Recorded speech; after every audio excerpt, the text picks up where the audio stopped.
April 8th, and now we're turning to another bill we're looking at, a drive-by from Environment Committee, H86, and I'll be a walk through, and then we have some testimony as well. Over to you, Mike. Hey, hold on a second.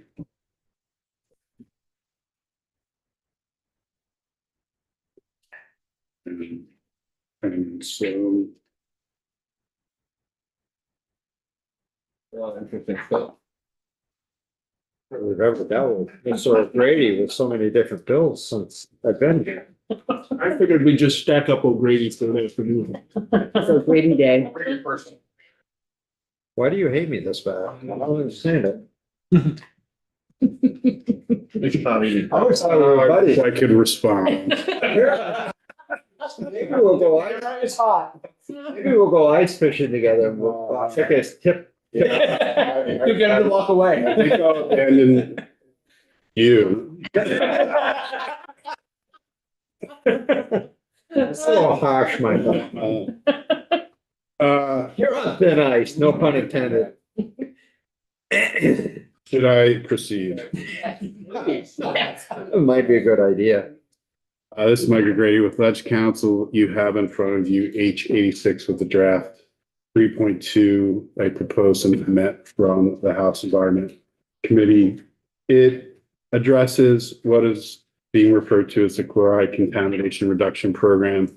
Before I go through the text of the bill, I want to provide some background for why the bill is being offered and what it is hopefully intended to do, and the consequences it might have or the benefits it might have. So the state is required to set water quality standards and manage the water of the state so that those water quality standards support all the traditional uses of the water. You've probably heard the terms total maximum daily load, TMDL, with relation to Lake Champlain or Metro-Magog or even the Connecticut River. When the water quality isn't supporting all the traditional uses or one or more of the traditional uses because of some stress, pollutant, contaminant, etc. And once that water reaches what's called impairment, it's no longer meeting the traditional uses, the state has to come up with a plan in order to bring that water back into compliance with the water quality standards. It's best never to have to get to the point where you need a total maximum daily load. It's best to try to manage those pollutants in a way so that the water never sacrifices or no longer supports the traditional uses. So it's usually something that the state tries to manage so that the water never goes into impairment and never triggers the requirement for total maximum daily load. Chloride in Chloride. Okay. When did we, because I think I was here, when did we put those limits out there on the maximum load? It wasn't that many years ago, was it? So for Champlain, it was the Clean Water Initiative was 2015. Before me. And then for Metro-Magog, the TMDL for that was rolled up. And let me just say the Clean Water Initiative legislation was 2015. The actual TMDL was 2018 when it was finally approved and implemented. And then Metro-Magog was after that. I just remember. Okay, thank you. Chloride is a contaminant or pollutant that can impair water. It can impair the quality of the water. It can impair the ability of the water to support aquatic organisms. And there are waters in the state that are impaired for chloride, and there are waters in the state that are close to being impaired for chloride. And other states around the country are looking at the same issue. I just read a report from Wisconsin the other day, and there's multiple waters in Wisconsin that are close to, if not impaired, because of chloride. And most of the chloride that is threatening waters is from road salt. So what states have been doing, following a program that was implemented in New Hampshire is creating a training program, a voluntary training program for commercial applicators of salt and salt alternatives. And as a benefit of being certified under the training program, they receive a limited liability protection. So if they are applying according to the best management practices that they learned during their certification program, and there is a hazard and the injury, there's an injury and the injury is due to a hazard from snow or ice, and any failure or delay in the commercial applicator removing that hazard of snow or ice is because they were complying with their training, then they receive liability protection. And it has been something that's been popular in New Hampshire. It's being implemented in Minnesota. It is being implemented it's been implemented in Colorado. It's going to be implemented in Wisconsin. It's implemented in Illinois in a very broad way. They just say no one's liable for failure to remove snow or ice, period. And so what Vermont is trying to do is implement a voluntary program that helps or contributes to the waters not being impaired due to chloride, while giving commercial salt applicators that incentive of liability protection if they complete the program. So that's generally what this bill does. That's the only incentive. That's the only incentive, but the incentive is not just to the commercial applicator, it's to the owner occupant landlord that is using the commercial applicator as well. So it ultimately will have some benefit, usually through insurance, for that owner occupant, etc. So you going into the bill, page 1, section 1, there's a new subchapter being added to the water resources chapter entitled 10. There's a definition section. Apply salt is pretty intuitive. It's applying salt or a salt alternative to roadways, parking lots, sidewalks, or for winter maintenance or summer dust control. It is not application to transportation infrastructure construction projects. And we'll get to what that definition is in a minute. Commercial salt applicator is an individual who for compensation applies salt, but does not include municipal or state employees. The master commercial applicator is someone who employs or responsible for individuals who for compensation apply, and you'll see why that's used in a minute. Salt is anything with fluoride in it, used for the purpose of de-icing, anti-icing, or dust control. Salt alternative, things that don't contain fluoride but are used for de-icing, anti-icing, or dust control. And then transfer infrastructure construction project, something that this bill does not apply to, is a project that involves construction of roadways, parking lots, sidewalks, or other construction activities at transportation facilities or within transportation right-of-ways. AOT is usually the body with oversight over state projects. Municipal road crews are the ones with the oversight over municipal project.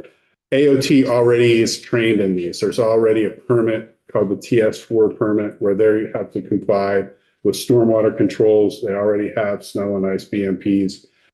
They are not subject to this. Municipalities get trained by AOT every year in highway practices, and you'll see later in the bill that they're going to be trained as part of that program with BMPs for snow and ice. So they are not part of the program except for municipalities, which we'll talk about in a minute. That answered my question.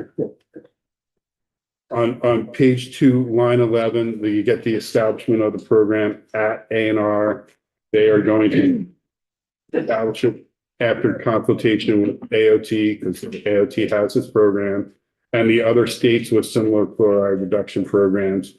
It will be a voluntary education, training, and certification program. They may elect to implement the program through state agency staff or a third-party vendor. They shall specifically exclude salt applications related to transportation infrastructure construction projects.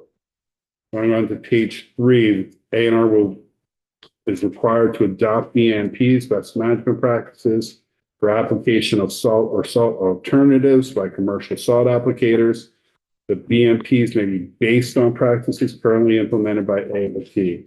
At a minimum, they have to establish measures or techniques to increase efficiency in the application of salt or salt alternatives so the least amount is applied while maintaining safe conditions for pedestrians and motor vehicles. They have to establish standards for when and how salt and salt alternatives are applied to prevent them from entering waters of the state, including alternatives that are cost-effective and less harmful to water quality while maintaining safe conditions for pedestrians and motor vehicles and traffic surfaces, including whether and how to implement equipment to calibrate, monitor, or meter application of salt, and including when sand is an appropriate alternative to salt or salt alternatives for de-icing or dust control, particularly in regard when application of sand will be less harmful to water quality. Has anybody ever brought that it's impossible to keep the salt or salt alternatives from entering waters? I mean, like to take a road that goes along the shore of a lake. It's gonna be impossible to keep it up. Well, there potentially are practices that can be used. Maybe you don't use salt in proximity to surface water. Maybe you use a salt alternative. Yeah, but this says keep the salt alternative out also. That's right, but maybe there's ways that a salt alternative can be controlled. Maybe there are runoff, maybe it's allowed for the runoff to go into the town ditches, and etc. And so that's sufficient. So there will be, there are things that the agency can implement or establish as a best management practice. You're right. It's ultimately salt gets into soil, the salt in the soil, it enters groundwater enters surface water. But if you're applying less, there's less of all of that that's going to be entering. We're gonna have somebody come in to explain their practices. Well, they haven't adopted the practices yet. That's part of what they would have to do. But there is existing practices that they. At AOT. Right. And then you can talk to New Hampshire, what they call the Green Snow Pro program and the practices that they train commercial applicators on in New Hampshire. Interested to find out conditions of the roads after all that.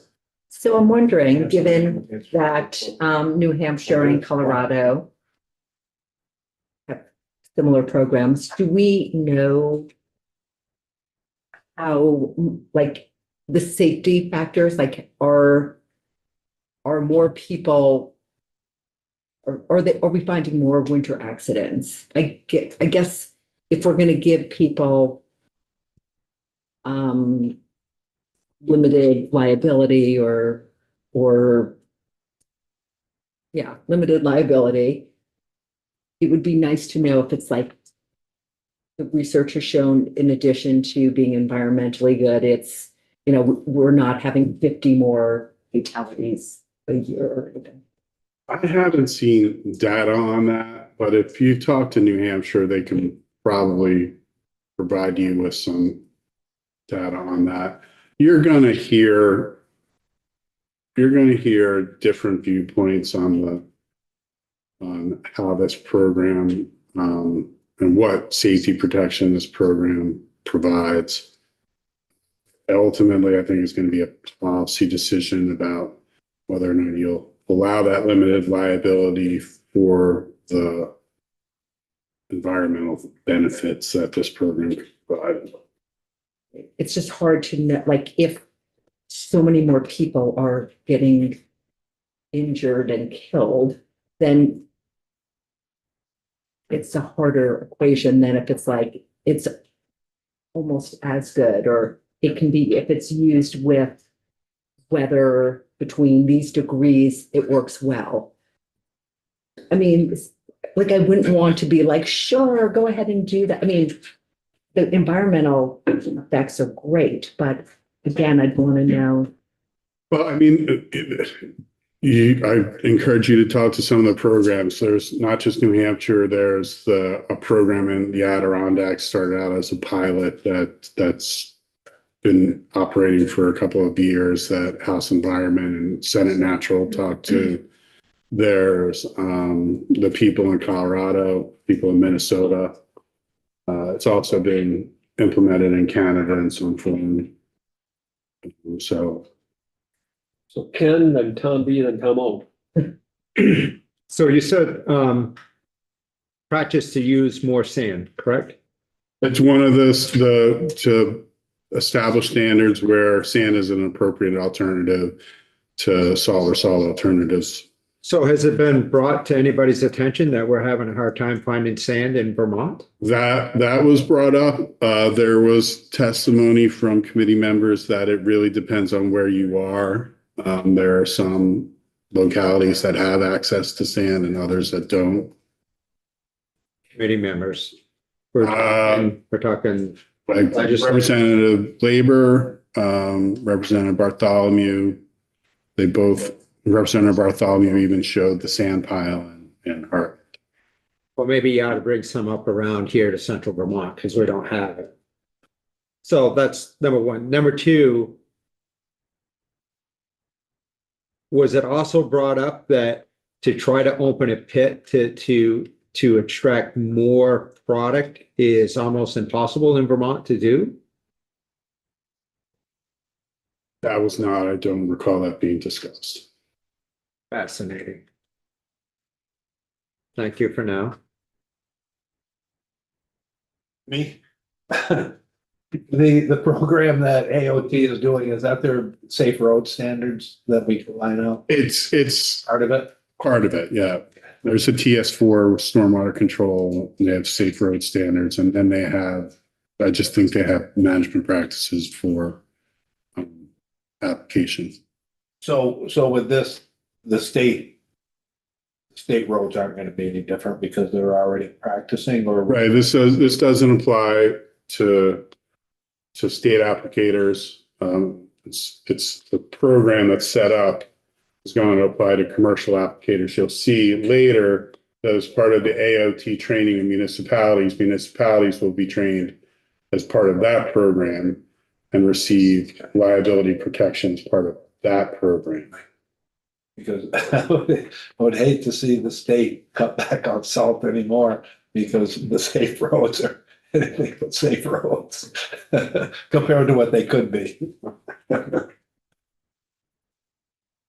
Tom O. Are liquids considered a salt alternative like the brine? If it has chloride in it, it doesn't distinguish between whether if it's rock or if it's the product itself as chloride. Page 4, line 1, the practices shall establish record keeping requirements, including records of training, records and rate of application, dates when used. They'll create a model form for record keeping. They'll establish requirements for certification, including frequency of training. They'll establish a testing requirement, establish any other requirements deemed necessary by ANR. The term of the certification is 2 years, every other year. Page 4, line 17, sub C2, that's where if you're employing multiple commercial salt applicators, you can get approved as a master commercial salt applicator to train your employees in the best management practices. On page 5, the certified commercial applicator submits an annual summary of their total winter salt usage to ANR.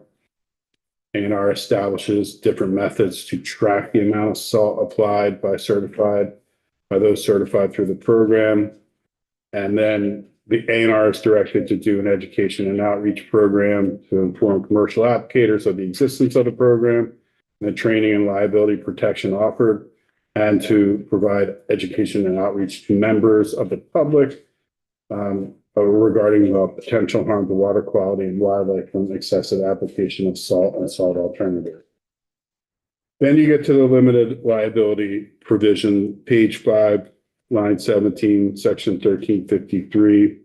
Is except as provided in subdivision 2, a certified commercial salt applicator or an owner, occupant, or lessee of real property maintained by a commercial salt applicator shall not be liable for damages arising from hazards on real property owned, occupied, maintained, or operated by that person when the hazards are caused solely by snow or ice, and any failure or delay in removing or mitigating the hazards as a result of the certified commercial salt applicator's implementation of the best management practices established under the bill.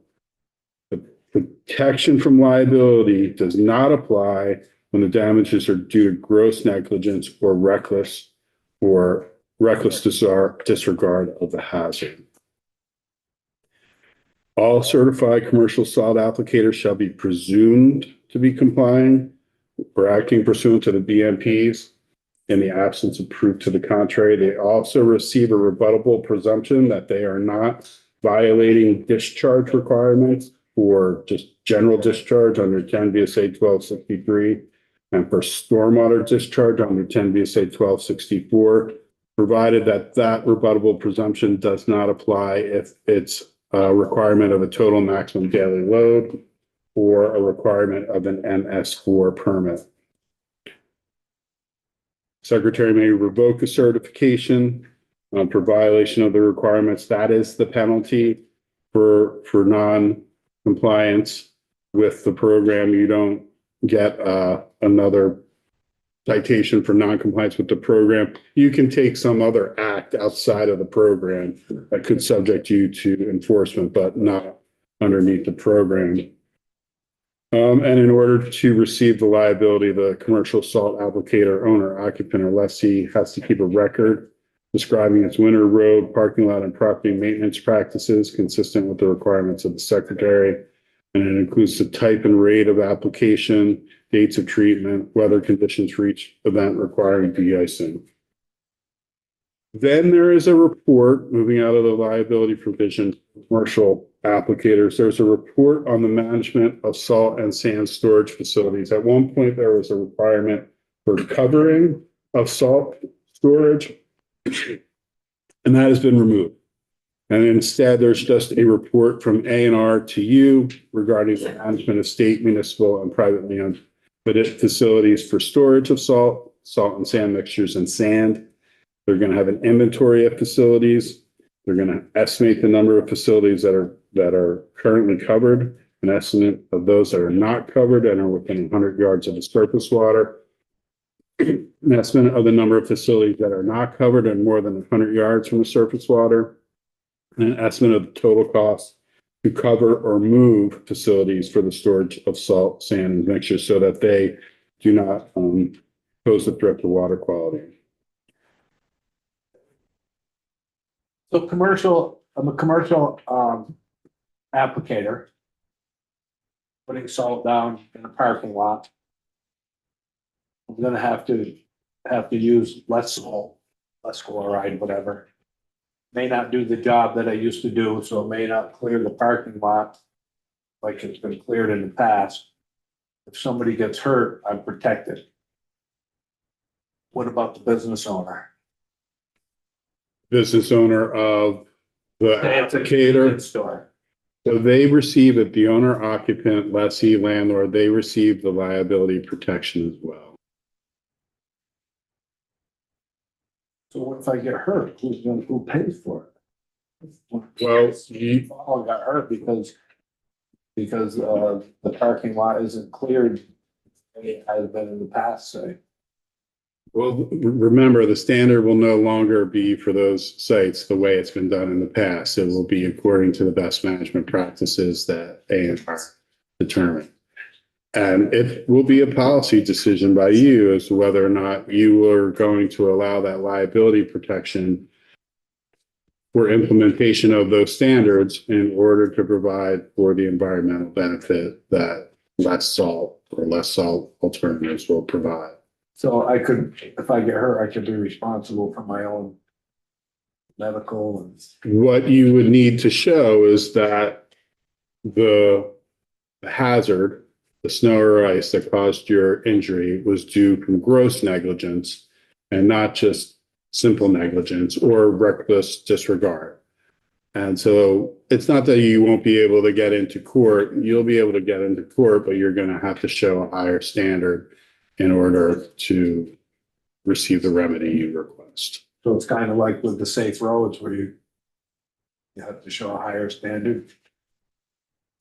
I'm not sure. I'm not sure what I'm saying either. Um, Yeah, I do. I'm good right now. Tom and then Barbara. Two-part question.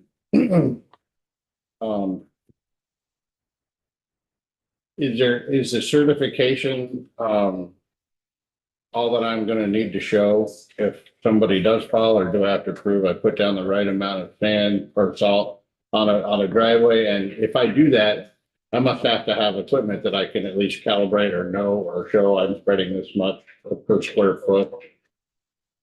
So you do need to keep records, you or the owner occupant of record. Let's go back and look at that.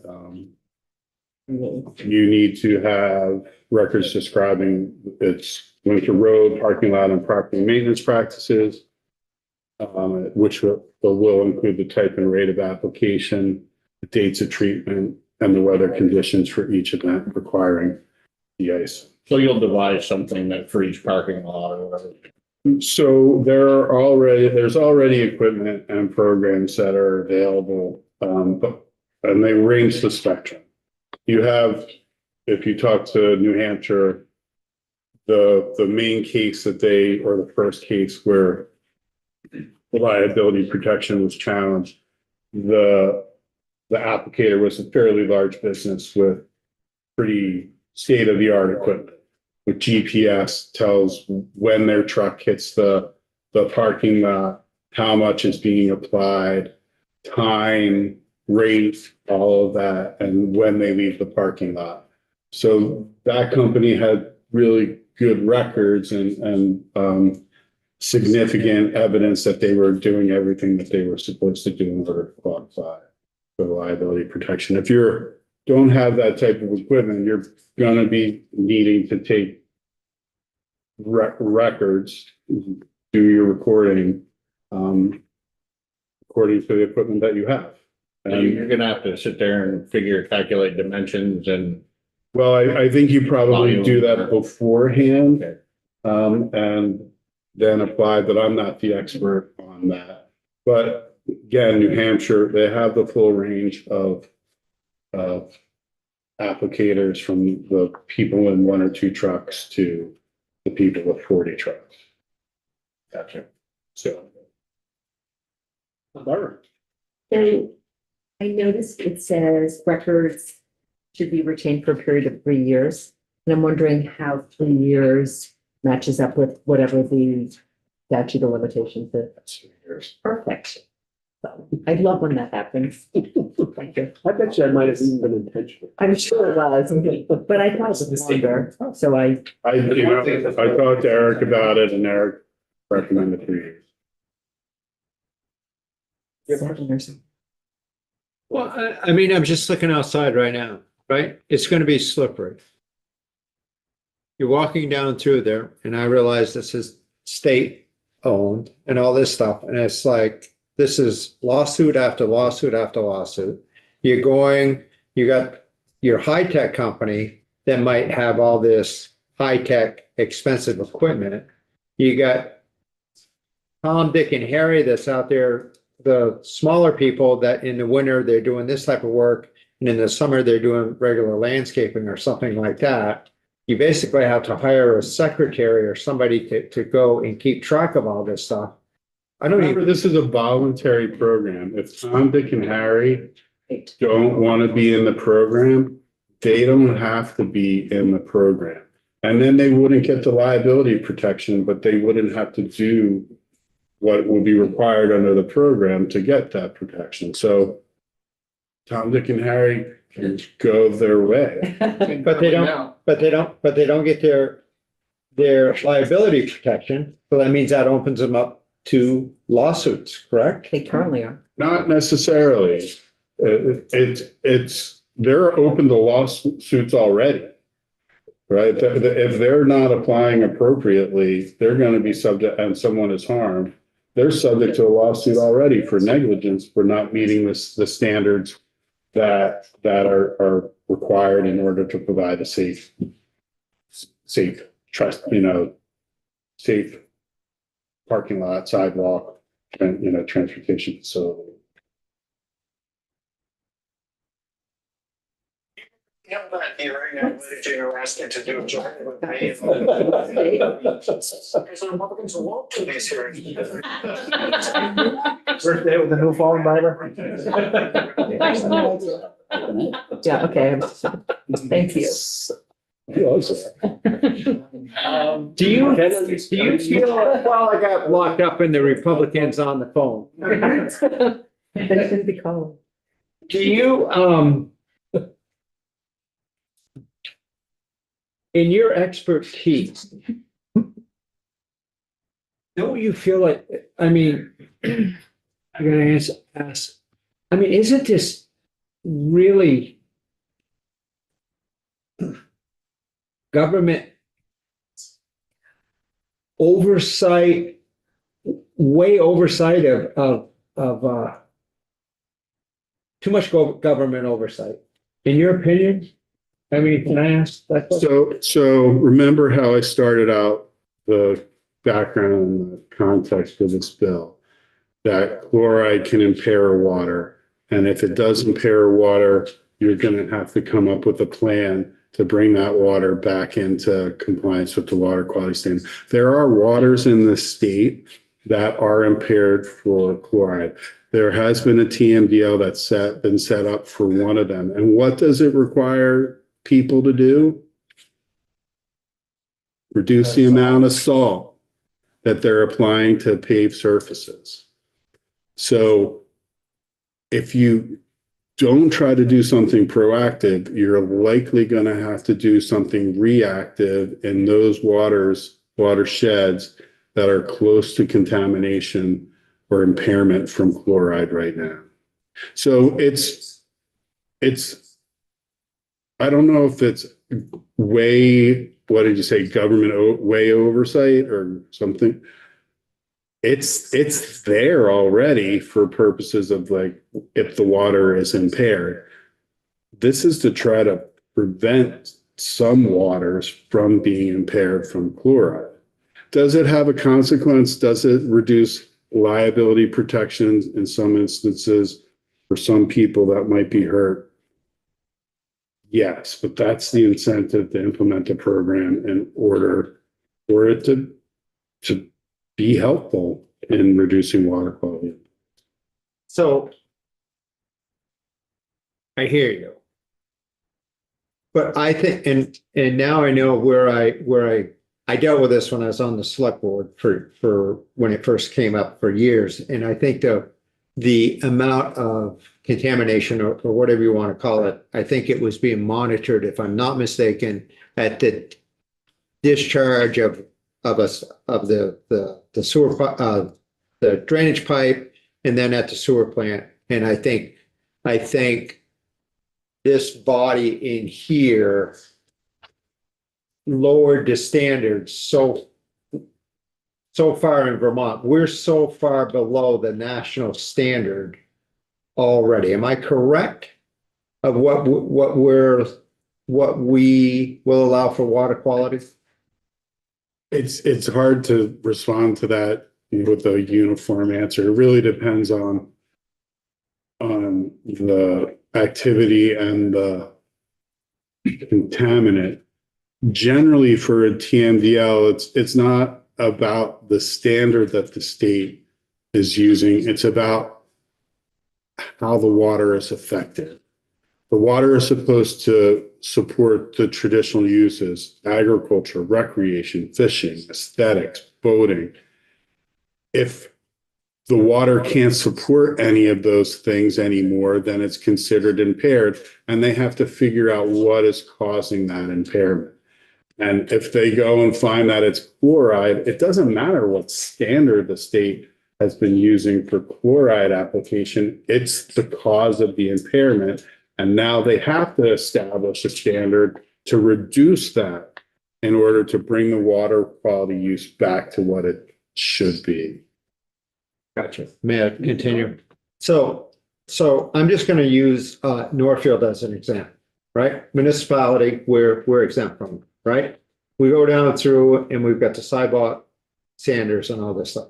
I have one particular business that sticks out in mind that they're worried and they can afford it. Of course, they just pass it on to us customers, but they probably over salt in my mind on the public sidewalk that technically they own, but they're responsible because it's their customers going in and out of there. So they take on more of that. And then you got more of the runoff because I got a big drain down at the bottom right here. And then in their own personal driveway or right of way, whatever you want to say, I've got a massive amount of runoff there, but they're doing it because they're worried about their customers, the lawsuit of being hurt. So the one TMDL I've looked at for chloride in the state is Sunnyside Brook. It's in Colchester. So it is established the goals for each component of impervious surface. Like there's a goal that's going to be, or a load that's attributed to the Army base. There's a load attributed to state lands. There's a load attributed to municipal. And then there's a load that's going to be attributed to private impervious surface.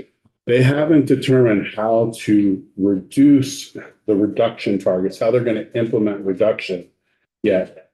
But once they do, that owner or an owner like the one you're discussing, they're probably going to be under some supervision, some oversight about what they can apply and how they apply. Oh, it happened. Yeah, it definitely happened. So. But remember, that's different from this program. This program is a proactive program to train commercial applicators not to use too much in order to reduce the water quality consequences. And if they do, they get a liability protection for themselves and for the property owner, occupant, etc., where they are applying. So I get that.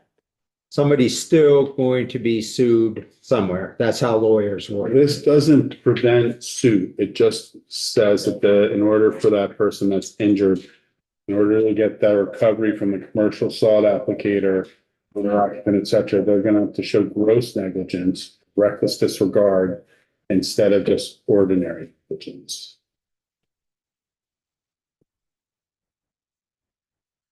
Thank you for now. Karen and then Ian.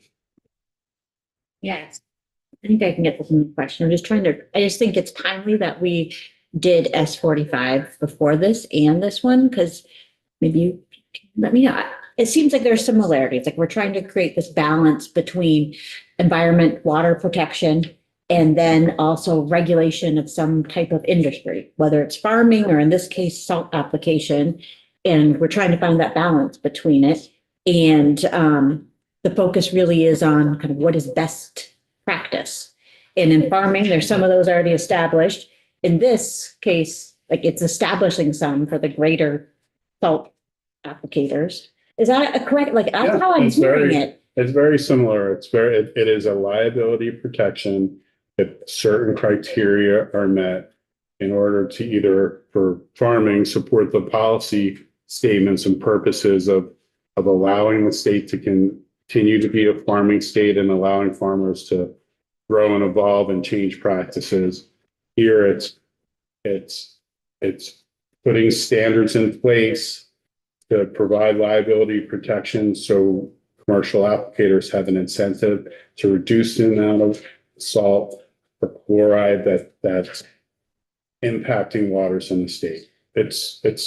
You're providing incentives to achieve policy goals instead of mandating that every commercial salt applicator go through training every 2 years, like you do for pesticide applicators. They have to go through training every 3 years. You could do that for commercial salt applicators. This is every 2 years, right? I can't, I have to, I thought that's what was said. Maybe. this is every 2 years. Right. I'm thinking about the pesticide applicators. It's 5, Is it 5? for sure. Ian. So I apologize, I came in a little late, so if this question has already been answered, sorry.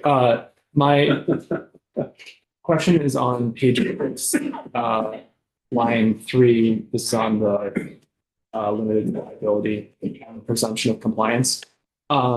So the line is, the hazards are caused solely by snow or ice, and the solely language is kind of what I'm thinking about. Should it include That's really what. salt and sand? So the hazard is caused by salt or sand? Snow or ice. I'm just thinking about it and what actually causes someone to slip on snow or ice. The salt or sand as an element is part of it, right? The ice melts a little bit because of the salt. It creates, a slippery surface. You slip on it. Well, that would be the ice, wouldn't it? And it may have been icy or icier than it previously would have been because they used the BMPs and applied less salt. They should have, and they would receive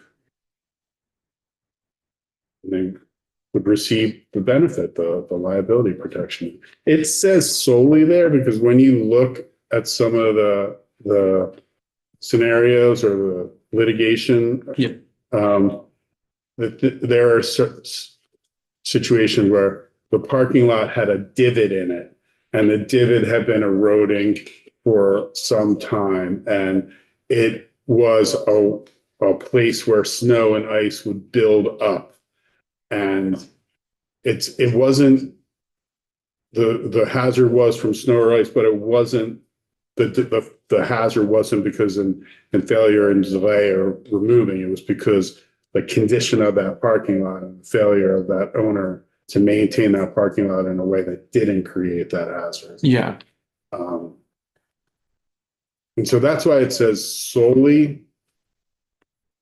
Again, I do think that would be something that if you were harmed, you would say gross negligence, or you would say that the hazard was not solely from snow or ice.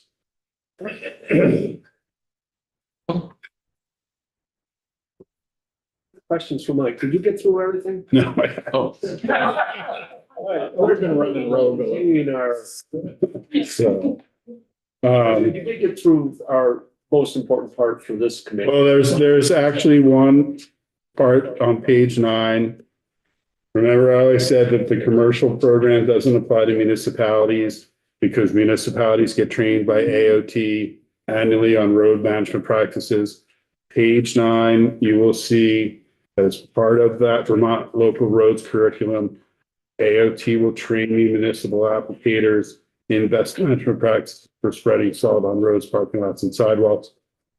They then, on page 9, line 10, notwithstanding the provision in 24 VSA 901A, that's the provision that says municipal employees can be sued. They don't enjoy sovereign immunity, and the municipality has to represent them when they are sued. A municipal employee shall not be subject to any civil liability for acts or omissions when they completed the Vermont local roads curriculum for applying salt alternatives. They did so in the previous 365 days. The alleged damages are caused solely by hazard from snow or ice, and any failure, delay in removing, mitigating as a result of the salt applicator's implementation of the BMPs learned in the Vermont local roads program. And then just with the commercial applicators on page 10, the protection from liability shall not apply when damages are due to gross negligence or reckless disregard of the hazard. Page 10, line 4 is, this is just A&R can solicit third-party vendors.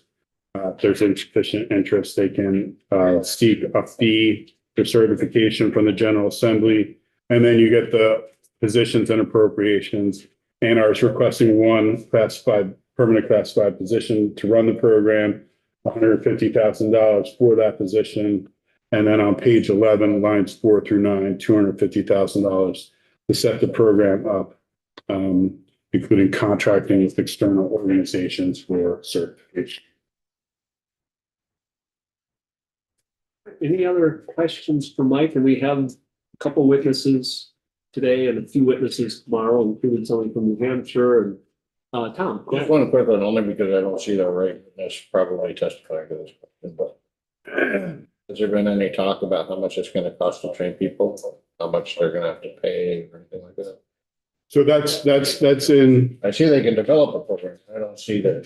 so one of the things that they're supposed to do is in the development of the program, the implementation,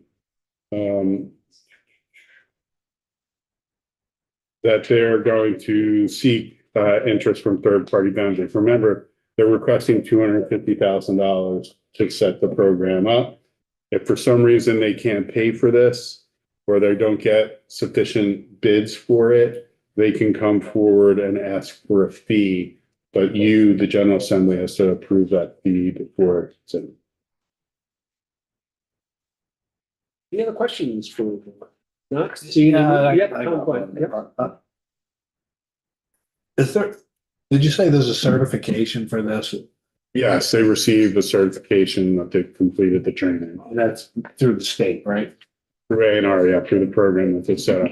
Now, when I say through the state might contract with the third-party vendor that's going to issue the certification. And I may bring somebody from New Hampshire.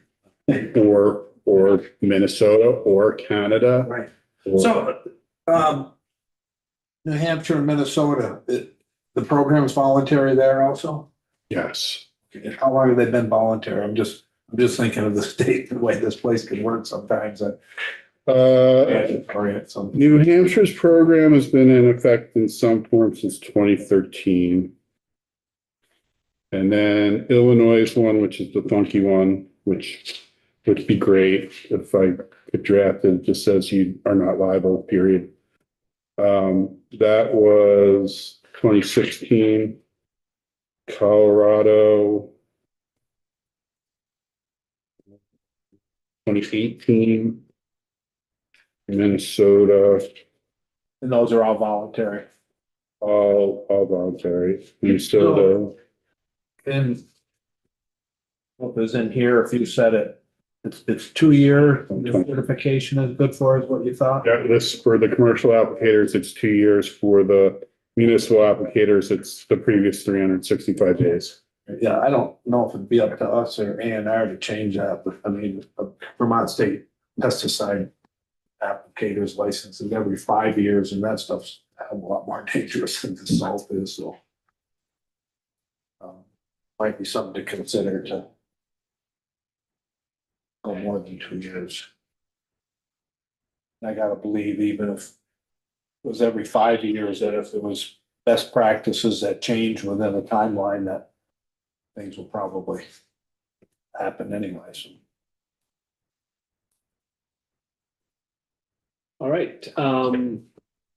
Thank you, Mike. You're welcome. Would you mind if I go work on the other bills that you? You just want to get out of here. Yeah, before there are any more questions. I can't stand Representative Gosselin's piercing gaze and.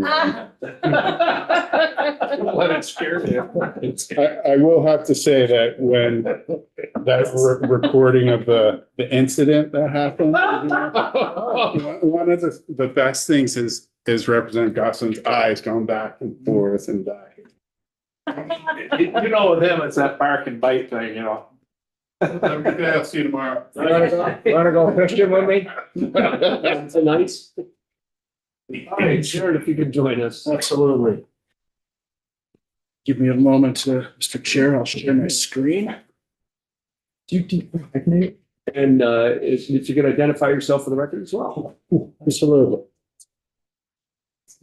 Definitely work. All right, Jared, I think this is the first time you've been in here since I've been in. I think this is the first time I've been in this committee He could have worked since. just as long as he could. Now if I just have to remember how to do this, let me just start this slideshow so we can get it going. There we go.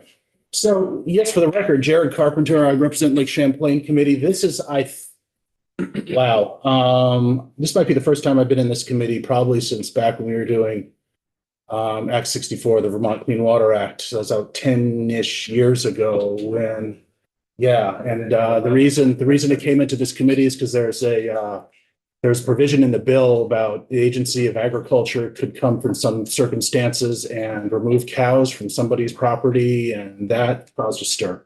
I believe the provision was removed from a bill, but it does give you some sort of flashbacks to your discussion on the right to farm issues as well. So Forfeiture. cow forfeiture. So thank you so much for the time to come talk about this issue with you. I've got some slides here just to sort of keep initially at a high level, talk about the issue, and then of course to get into the limited liability and try to answer some of the questions that have gone around the table.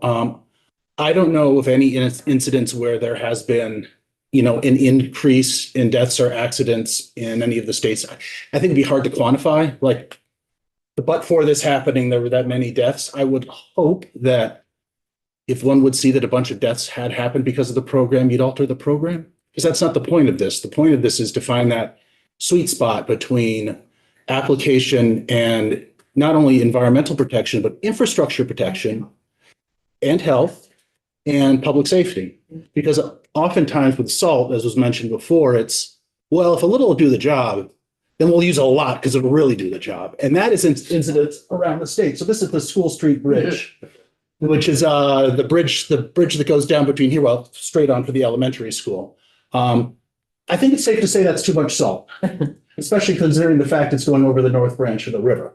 So how do you use, through the best management practices, how do you find that sweet spot of enough salt to keep people safe on the roads and from slipping and falling, but at the same time, you use less salt on the roads. So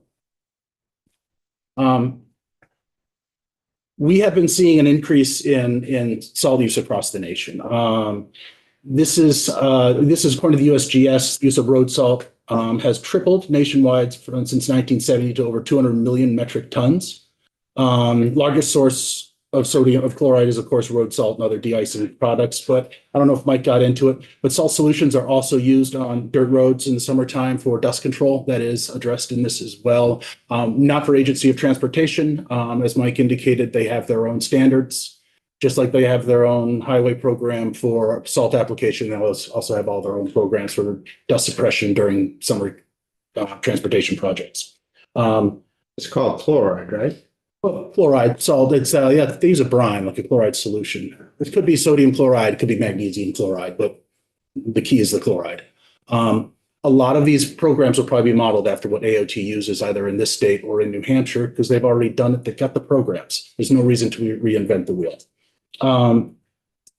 The issue with chloride is it remains in the environment, is it doesn't biodegrade, it doesn't evaporate, it doesn't precipitate to form a solid.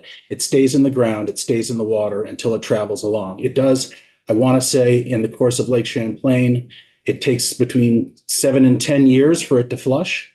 But that's if you stopped, if you immediately created zero today, you would flush it out of the system. The problem is we're not creating, it's a constant cycle moving through. So road salt has negative impacts on infrastructure, public health, and water quality. Corrosion of public and private drinking water systems results in trace metals such as copper, iron, and lead. It was over-application to impervious surfaces, getting into surface waters that caused the increase in lead in the water quality in Flint, Michigan. I mean, this is being seen all over the country, that water quality problems are happening in drinking water because of excessive uses of salt. And this illustrates that point. This is up in northern New York, New Orleans, and you can kind of see it right here. Here's the salt barn from DOT. And they attribute the salt barn is to leaching into the groundwater and creating lead in the water. So the red dots are the EPA threshold that you're seeing down towards Fisher's Landing, up towards St. Lawrence River. This is from an article in Reuters that has been posted to your website if you'd like to see it and read about it a little bit more. But you're also seeing this infiltration into private wells. It's not just towns and it's not just city drinking water, because salt is applied onto roads and it gets into the groundwater, slowly leaches into people's drinking water supplies. And the same thing happens with public water systems, happens to people's private drinking wells, and they might not even know it. Some people do. If you read the Reuters article, their water starts to taste salty. But if you've hit the point where your water is starting to taste salty, you're pretty well down the road towards pretty far along in the water leaching in. Chloride ions also corrode salt vehicles infrastructure. That is, let's see, US EPA in 2020 estimated that corrosive damage to cars, trucks, bridges, and roads cost $5 billion annually in repairs nationwide. And the AAA estimates that between 2012 and 2017, repair of salt-related rust damages at $15.4 million. How many people have had to give up their car earlier than they wanted to because the bottom rusted out? Twice. I'm on my third. So this is not only an issue for infrastructure, not living up to its full usefulness, but people having to do extra repairs on personal vehicles or just getting rid of their car generally. And this is the impacts on water quality. These are the tributaries to Lake Champlain. 15, I believe it's 15 of the 18 have seen increased. Have seen increases between 41% and 163% for chloride in the past since 1990. This has impacts, of course, on aquatic biota. In addition to everything else, it starts infecting the invertebrates and the smaller creatures first and moves its way up. But these flows are, I mean, you look at some of them, you look at up top, like the Meadowy and the Winooski, and they've really seen spikes. Obviously, Winooski is the two rivers here, and the pictures that I showed. So for the reason there's so much chloride getting into the water, why the Winooski River is spiking the way it is. I don't know why there was a dip, to be honest with you, but we have heard in testimony, and I have heard in talking to folks that salt use does vary year to year, because you don't need to use as much every year. It just depends on the road conditions.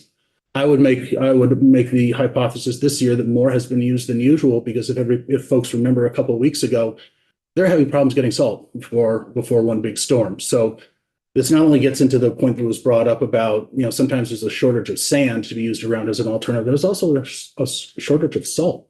And every commercial applicator will tell you how much salt they use and how much it costs them that given year. So if we can reduce the amount of salt that applicators are using, we will not only be saving people money, but we will be protecting our water quality as well. Could that dip be, say, if you had a big snow year, so there was a lot of runoff in the spring, so it would flush it out quicker?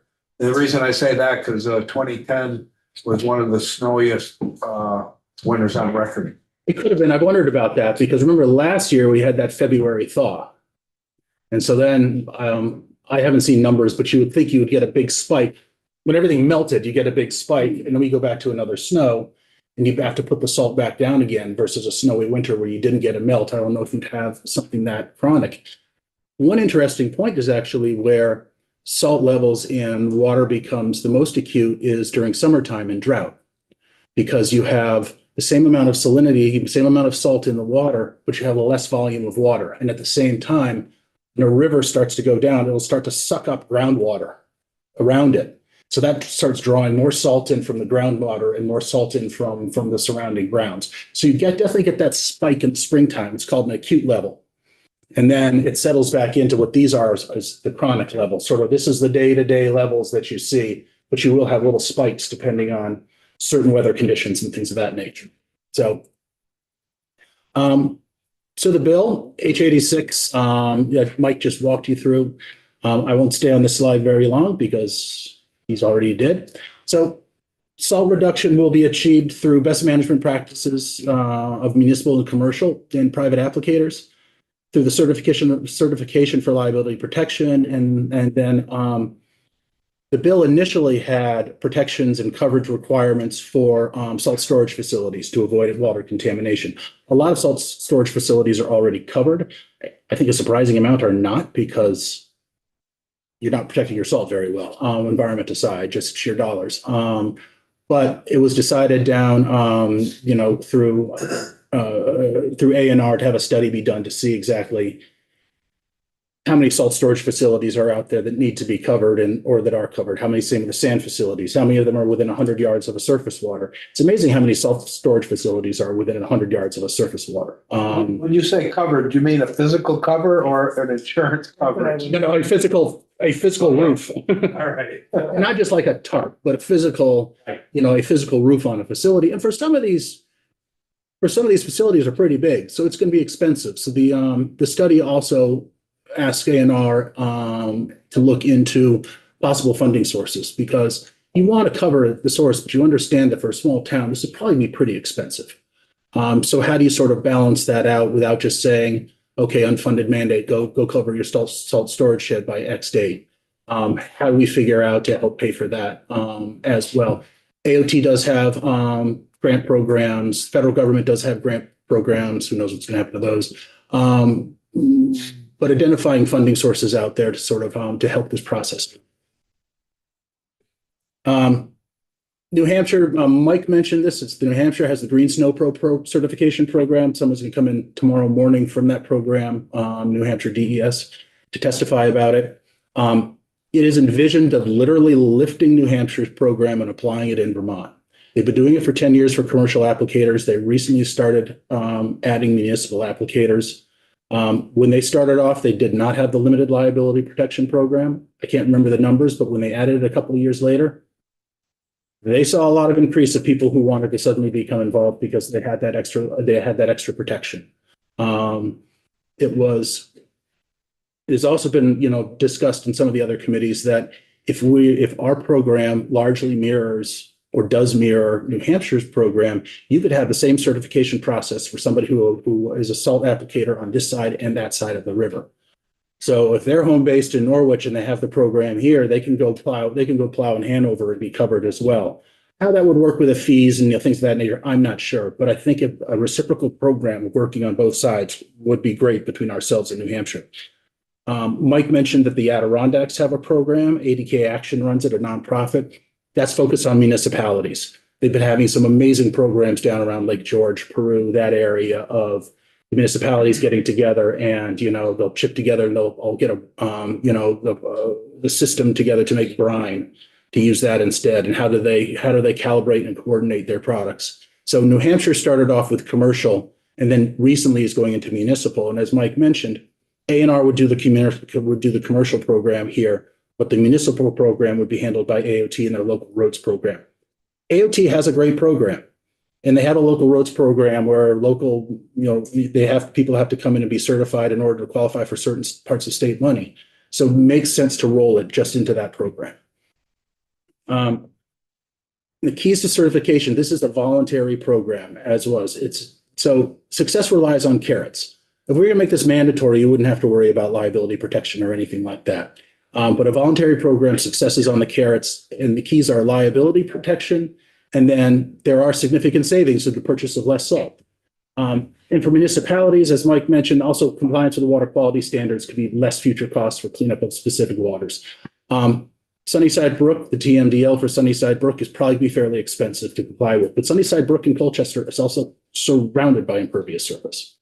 So I think we're probably going to start seeing that in more and more waters. I want to say off the top of my head that A&R is currently working on TMDLs for 4 more specific water bodies that are impaired. We're going to see more and more. So this is a way of getting ahead of that process. Again, the liability protection, obviously, this is a key point for this committee to talk about. Voluntary program, there needs to be strong limited liability, but it is key with these provisions that I highlighted. The language of the bill is narrowly drawn for this specific activity, and the limitation is only for hazards that are solely caused by snow and ice, and only when failure or delay in mitigating the hazard is the result of the applicator's adherence to the BMPs. You have to follow the BMPs, and the injury can only be slip and fall. It has to be caused by solely by snow and ice. If your brakes fail because you forgot to get your truck checked out and you hit somebody, you're not covered by the BMPs. Another key provision of this is you have to keep accurate records. You're here from the New Hampshire folks that somebody gets sued and they're in the program and they didn't keep accurate records or the certification lapse. You're not protected anymore. You have to be able to come in and say, nope, here are my records. I came in at this time and I applied this amount of salt and here's the GPS and here's everything. Here's all the information that shows that I followed the program. And that's why the records are 3 years. That's the statute of limitations on it. Could it be certification be longer than 2 years? I probably wouldn't go any longer than 3 years because that's sort of like you're keeping your records and maybe the BMPs shift a little bit and you want your records to accurately reflect that you've been following the BMPs. I understand with the pesticides, it's a pesticide. You're spraying neonics and you're spraying everything else, and that's majorly hazardous to people, much more than salt, unless you have heart issues. But something worth considering if the committee does consider stretching this out from 2 years to a different length of time. Other things, so there is a gross negligence standard, or reckless disregard, which is down here in number B2. Gross negligence is a reckless disregard for safety. And an example that's often used is driving under the influence and causing harm. I mean, as opposed to ordinary negligence, which is a failure to exercise a standard of care that a reasonable person would exercise in a similar circumstance. But you're using the best management practices that have embedded to protect people, to protect from slip and falls, and to keep the public safe. So you would have that higher bar of gross negligence that you did not follow the standards. And that's about, I mean, all this adds up to an extremely limited liability protection that is precisely tailored to the purpose of the bill, incentivizing landowners and commercial salt applicators to use the BMPs without a fear of slip and fall liability. That's it, very narrowly drawn. And so, thank you all very much. This is a picture from the same bridge, aiming towards, that's a Langdon Street bridge, and the one behind it is, of course, Main Street. I understand there's no place to put your snow, but that's sort of a pet peeve of mine.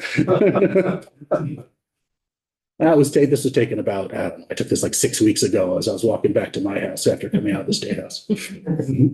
So at any rate, I will stop. I will take a very deep breath and see if there's any questions. Any questions? First off, the snow looks illegal. Just saying. I'm wondering if Montpelier's got an ordinance against this. Or the state. So the big one over here, this one is behind Ben Nail's Bistro, which is right there. And this is, this might be I'm not looking to. behind Langdon Street Tavern over here, so. There's a lot of issues around the chloride with lead and other things that are in contaminating water. So what will it do directly to wildlife, say in the rivers or in Lake Champlain? And I don't think there is, but is there any correlation between the chloride and the algae blooms? Do they have anything to do with each other?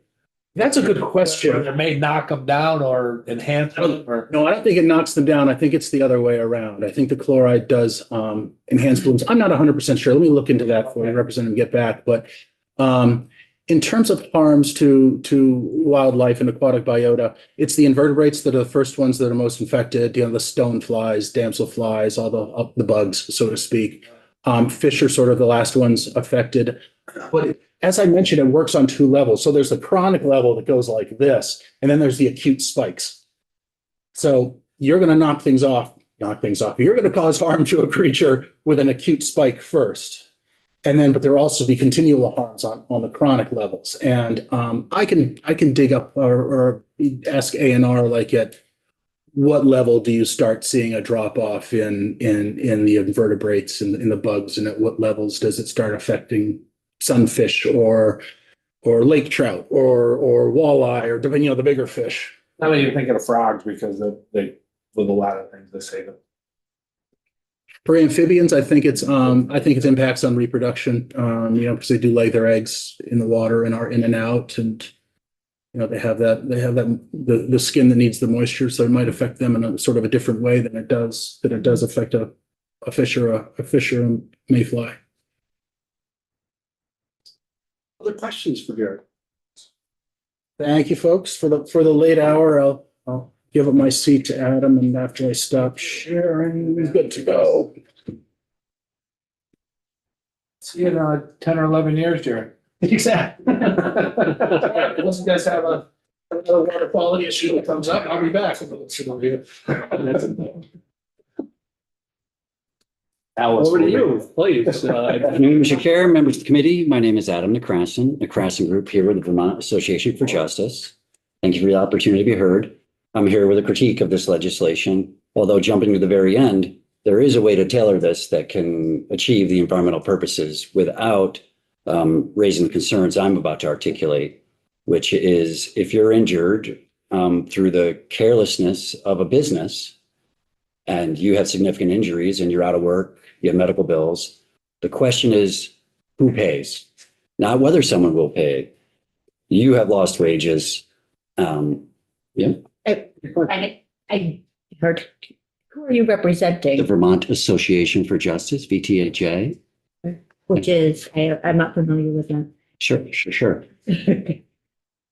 So they are commonly appearing in the Judiciary committees when liability questions come up. Okay, they're attorneys that work with people that are injured and are seeking access to justice. And so they are about changes to liability law. Oh, yes, I do remember when, I forget what the bill was that we did. Yeah. Nightclubs, Yes, we worked with you on the nightclubs. yeah. Um, Thank you. I just want to, the context is important. yes, totally. So let me set that stage a little more. Okay, thanks. Our association have your constituents come to our offices and say, I got hurt. And it's a bummer and I need help putting my life back together. It's a very odd system. We did not create it, where you have to seek access to someone else's insurance with the help of a lawyer to try and prove that it was their fault, that they caused you to be hurt, so that you can get your bills paid and access to justice in that way. And so when we see this bill, and following through with your example, allow me to be clear, someone will pay. You'll have to suck it up if you can't get access to the university mall's insurance policy. Your health costs will be paid by, depending, Medicaid, Medicare, or Blue Cross and Blue Shield. And the lifelong pain and suffering, if the access to justice is closed by a bill like this, well, that's just on you. And so the current law, so my testimony is going to really start from the current law. It's about protecting safety. The bill, and I have some carefully prepared remarks to just keep it really tight, and then some new information about the appropriation at the end of the bill, and then happy to answer questions that came up along the way. So the bill is really at the intersection of safety, commercial premises, and the environment. The negligence standard in the current law of tort, the negligence standard, which is the safety standard, says a business has a duty to take reasonable care to make their parking lots and their sidewalks safe for their customers. Okay? I'm inviting you to come to my store. I have a duty to make sure that it's safe between the car getting in. What does reasonable mean? That is the beauty of the tort law, because it would be impossible for the government to write regulations that regulate every interaction where harm could occur. And so this is the common law that came from Europe. It's negligence is the longest lasting and most time honored part of law. It's not written in statutes. It is commonly occurring. This bill proposes to wade into the common law and change it, which you periodically do around here. With the dram shop, you waded in to say, we don't want negligence to be the standard. We want strict liability if you're serving after hours or you serve someone who's under 21. If you do either of those two things, you're with them until they're sober and your insurance policy is on the hook for whatever they do. And that's an example of using the justice system to create incentives. But typically it's reasonable care, which is, I hadn't intended the preamble, but this is going to be familiar to some of you. Vermont has the strictest jury standard in the country. This committee has considered legislation from the Senate several times to change that. Our current law is 12 unanimous jurors to get a plaintiff's verdict. So stated differently, all 11 of you, plus your committee assistant, have to agree with the plaintiff for that plaintiff to get a verdict to hold someone accountable and get access to their insurance. Other states have less than 12 people or non-unanimous standards. Now, you're very familiar with the unanimous standard in criminal law.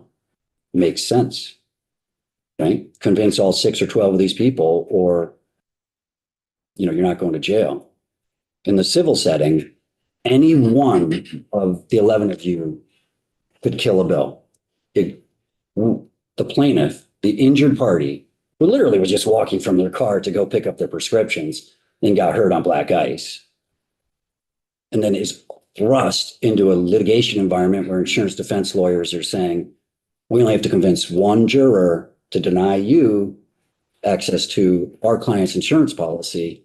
It's a tough standard, which is why you're going to hear in a moment me say there are no unjust slip and fall verdicts happening in Vermont right now.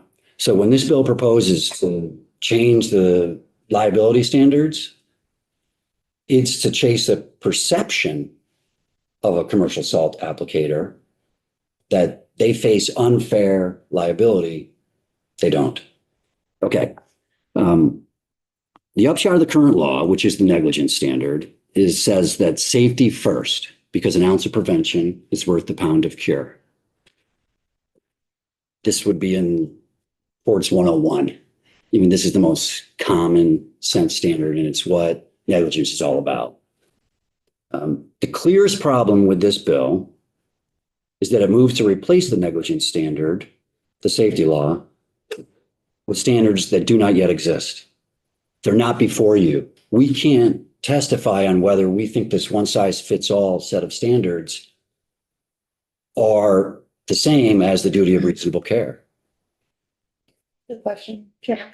Yeah, go ahead, Doctor. Yeah, we go through the rulemaking process though, The Agency of Natural Resources would create safety standards. through a rulemaking process, is that correct? So that there is oversight in that process. Yes, but creating limited liability before we're all able to judge the adequacy of the standards is odd to us, because we would like to see what they are before they take the place of the reasonable standard of care. What's the time window? What's the application rate? What are the weather standards? There's a lot to this that right now, and let me put it this way, fear of being sued is a good thing. When you are a business who is in charge of someone's safety, without that, what's going to make you spend the extra money on the salt? What's going to make you send a worker out in at 4 a.m. to chip the ice and do that? This isn't just applicable in salt, this idea. It's cars on the road. We all remember the Pinto had the gas tank in the rear. It was tort litigation that moved it into a safer place, not a government rule, because you just can't keep up with writing rules. It would take a nanny state gone mad to write rules to govern every interaction. So the reasonable standard of care is the safety standard. Okay.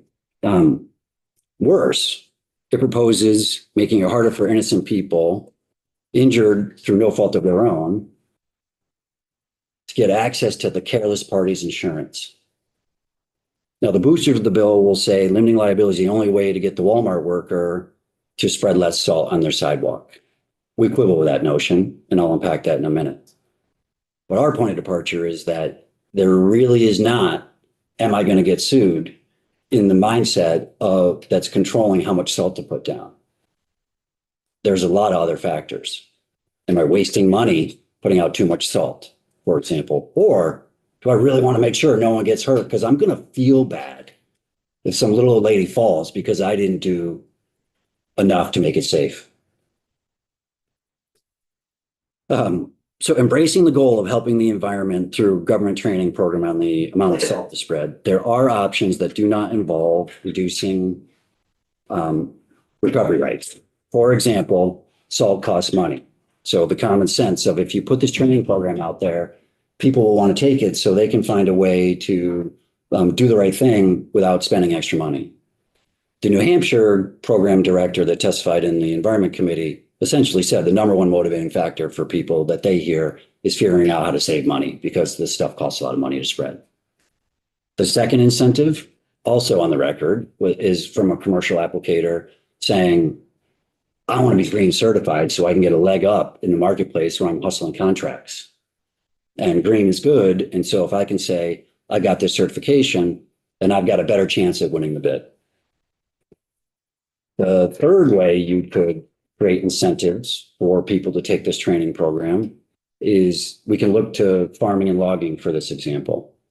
The laws you've written have said, we want to create best management practices for loggers to follow, water bars. We want to create best management practices for farmers, fence the cows out of the stream, have a grass patch between the till and the waterway as examples. And if you follow those, we're going to waive environmental penalty enforcement. So this bill could be saying we want to create this government training program so that businesses have the opportunity to be green certified, save money, and avoid environmental penalties. This is the first bill we've ever seen where you try to go into personal injury recovery rights to create an incentive for a worker in the middle of winter applying salt or something. So it's a big change. Now, with regard to other states, our research is a little different and it got conflated, and I double checked on the sidelines. Colorado, Wisconsin, New York, they have salt reduction programs. They don't have limited liability provisions. In fact, the Wisconsin bill that did have that was vetoed in April 2024 over safety concerns and the kicker, the unfunded mandate. Because down in Senate appropriations, I mean, the bill on page N has $400,000 in appropriations and new positions for the Agency of Natural Resources that are not in the House budget or not in the governor's recommend and are headed to an agency that just put a memo out a few hours ago saying at the bottom line, we have $2 million funding gap. We're short 10 positions.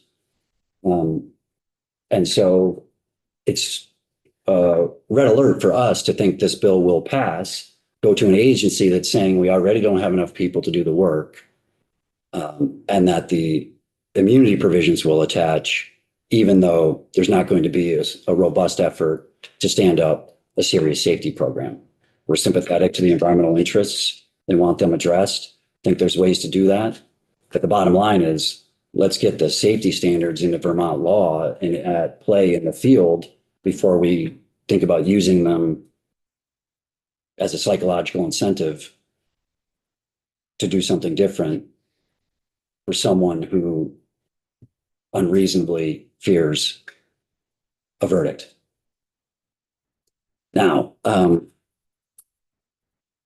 I'm sorry, Representative Dolan's not here because S45, distinguishing that work, best management practices, you're wading into the tort law of property injury.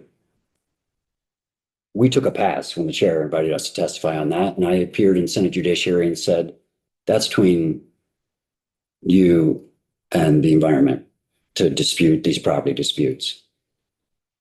Nuisance and trespass is property injury, not personal injury. Okay, nobody has lost wages, paying health bills, lifelong pain and suffering over disputes between property owners because of farm runoff.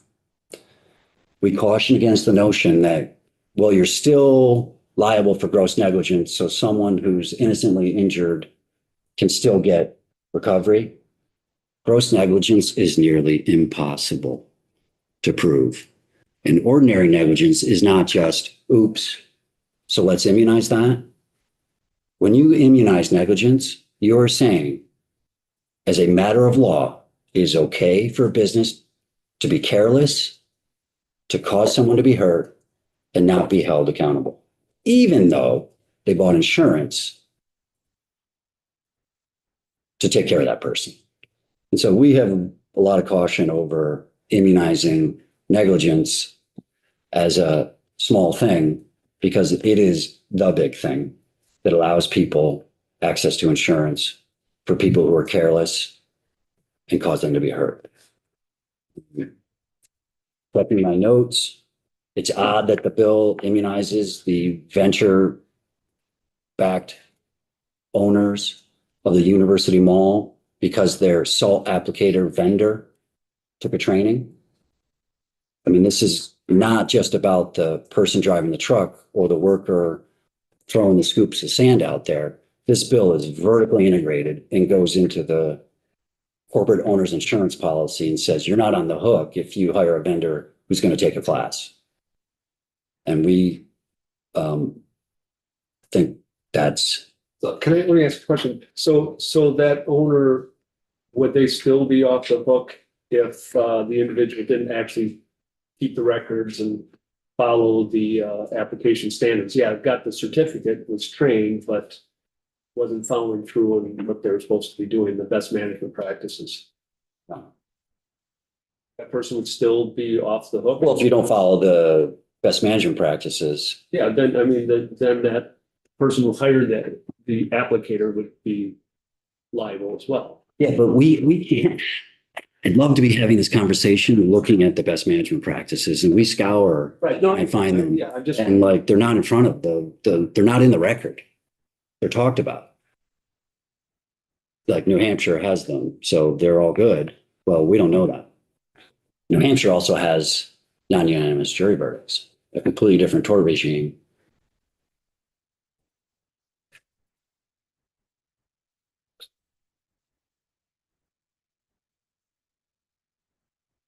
You have a question, Tom? It feels like you're getting pretty good at my tells. Okay. All right.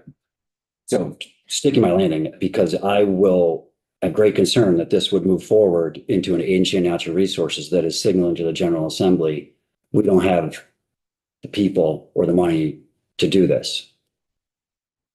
So you would want to have some sort of a check back that the standards are reasonable, the standards are presumably follow what other states have been successfully implementing for the past number of years? I mean, is that what's necessary? Well, so Mr. Chair, our firm does a lot of affirmative legislation. It often takes multiple years, a few rounds of legislation to fully build something out. And in this case, what we would urge is that the General Assembly move this forward and get these best management practices in place, and that we see them in the field in Vermont before attaching the limitation of liability to them. Well, wouldn't that, I mean, even if this passed, that you wouldn't have the liability waiver attached if the standards aren't put in place. Well, I understand we can't engage you on a discussion of whether the BMPs are adequate as it relates to response time, formula of application, quantity of application, integration of the training between the manager that took the course and the worker doing the work. But You want the legislature to approve the standards before the liability waiver attaches.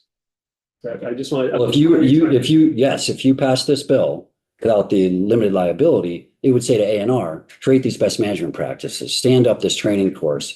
And then we would all sit around here and be able to judge whether they can stand in the shoes of the standard of reasonable care, and cover enough situations to make it worth leaving some people without access to someone who hurt them's insurance policy. We can cart before the horse. And if you want to do this, go for it, but don't attach the changes to liability until we can all see the standards. And So this bill would protect the contractee as well as the contractor. Yes. Okay, but there's other, how far are you gonna take that can down the road before you find somebody that you can't sue? You're gonna be able to go on to somebody beyond there, I would assume, like the landlord or. The reality that I understand this is that there's most people that come to us that have been hurt with slip and fall get told by the lawyer, we can't help you. These are very hard cases to prove. So but if someone is got $250,000 in medical They have the bills, evidence. yeah, and they have the like I'm trying to say, we talk about the liabilities if it's a bad thing, when it's the thing that's creating safety on commercial premises. And there's kinks in how it plays out, but you have the defendant, the business that's applying the salt is in a state where the law protects them with this 12 unanimous jury standard. That's really hard to prove, really hard to succeed. So we're the least litigious state with the lowest jury verdicts in the country, is my understanding. We've plowed this ground a lot with you. Every year, medical malpractice, we went through this. Sorry. Oh. My favorite legislation from when ago was if, we want to encourage people to put fences around their pools. Mhm. It'll be safer. So let's immunize them from negligence if you put a fence up. Well, what if you leave the gate open? Yeah, you don't take care of the gate. It's not installed properly. I mean, it's a quixotic notion to use limited liability as an incentive for people to do something, especially in a state where it's an unfounded concern. Yeah, we'd love to be working with you on changing the unanimous jury scene. Tried to move it to 6-person jury for civil. That would have been, yeah, so the Senate has sent you 6-person and twice sent non-unanimous.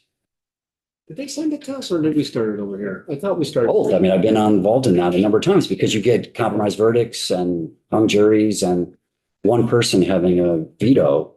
This committee could pass no legislation unless all 12 of you vote for it. That's a high standard. That's what I'm always trying to get, but we don't have 12, we have 11. So it's a lot, it's a Nate. little easier. Names. All right, thanks, Adam. Okay, thank you.